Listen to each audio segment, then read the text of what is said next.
Chapter 4. Attack. Marching triumphantly towards the arena, Peter, Patricus, and Ronan at the front. Large booming footsteps grew louder and louder as they came closer to the arena doors, which were looming over them. Just as Ronan was about to reach up to the handle, a voice shouted behind them, "Wait!" They all looked over their shoulders to be faced with Collar, panting out of breath. She slowly walked up to them and stood there. "Good luck," she finally said after a while. "From what I've heard, you'll need it." When she was gone, their smiles faded and turned to grim expressions as they twisted the doorknob and stepped in. The first thing they heard was horrifying. A loud shriek of malice echoed through the arena, deafening everyone greatly. Ronan blinked and rubbed his eyes to make sure it wasn't a dream. No, he was looking at Karakabua. Slowly traversing towards them, her floppy scorpion-like tail dragged heavily behind her. Staring straight at them were her thousands of tiny blue eyes, all filled with anguish and destruction.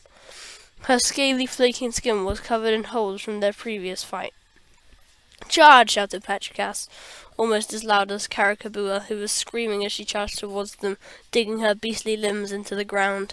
Screams of both Kara and the resistance echoed around the arena until they collided.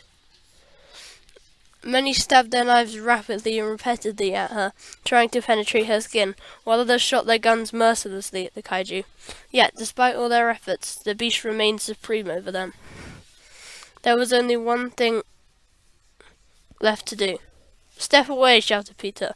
"You've weakened her. Now it's our turn." He cracked his knuckles and they all took a deep breath.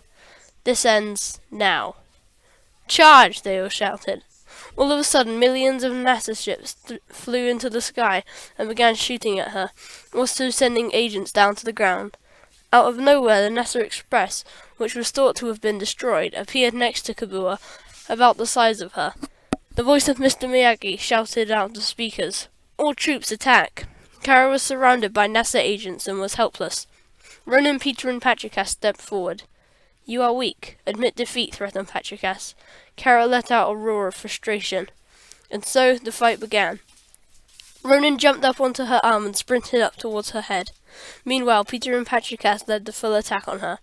As Ronan reached the head, he saw Kara's arm about to whack the current shoulder he was on. Looking to the rest of them like a fool, he jumped straight at the arm and clung onto it. Then, as the dry, flaky hand hit the shoulder, he let go, and once again he was back on. Soon he was cutting her eyes, causing her to let out screams of agony whenever he sliced. Patricus looked up and saw Kara and saw her limb coming towards him. There was nowhere to hide.